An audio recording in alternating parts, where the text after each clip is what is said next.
Okay, now allow Charu Pragya to come in. Charu Pragya. Okay, at the same time, Bharatiya Janata Party is benefiting from the One, violence. Syria is God, living in they an want to alternate segregate universe. the society India is on the and rise. it's Its a economy is on the communal rise. Number two, Syra, can I speak? Swati, these two ladies have actually completely missed the point. The fact is that whenever there is a positive reform for the people of India, why is the uproar only in West Bengal? It speaks more about the governance in West Bengal than it does about the bill itself. The second thing is, they are so comfortable with political violence. They're so comfortable that even here they're sitting here and normalizing it. In last 1 year alone, there have been incidents of over 200 incidents of political violence, and all the perpetrators of these incidents have been found to be linked to the TMC, if not directly an office bearer of the TMC. And today, here they sit completely unapologetic about it.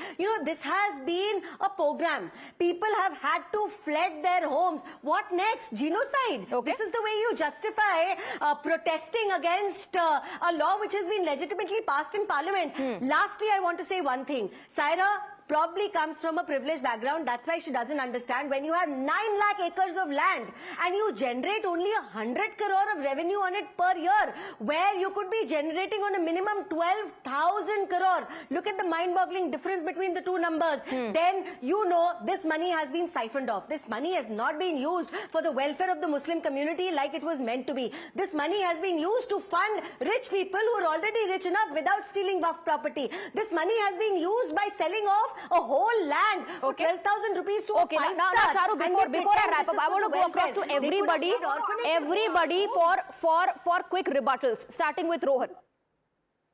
It's very funny when the BJP talks about the Muslims as if they really care for the Muslims. Coming back to the point again, Bengal, we have the Congress has been condemning this whole situation from day one, The fact of the matter was Murshidabad, Malda was a place where Muslims and Hindus lived together happily. And it used to send people from the Hindu community to the part.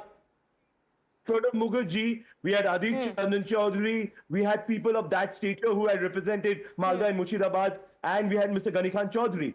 So now, with this whole, when BJP has come in, it has benefited from Trinamool's appeasement politics on the face of it. But they're not standing by the Muslims. Sophia Khan, quick rebuttal. People have a right to protest. Nobody is saying that they don't have a right to protest. But this violence can't be justified.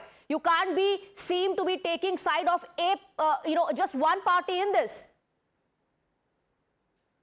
देखिए सबसे पहले मैं चारू जी को जवाब देना चाहती हूँ। उन्होंने कहा कि इकोनॉमी राइज हो रहा है, तो पहले ये बताइए कि ये जो टैरिफ अमेरिका ने 26% जो दिया, उसको तो डाइवर्ट करने के लिए आप लोग वक्त मिलने आए ना, ताकि बात तो उसकी नहीं होगी। ये जो सड़क पे वायलेंस हो रहा है, ये सड़क पे जो वायलेंस हो रहा है, ये कौन यूज कर रहा है? ये देखिए, ये दुख की बात है सोफिया खान, ये दुख की बात है।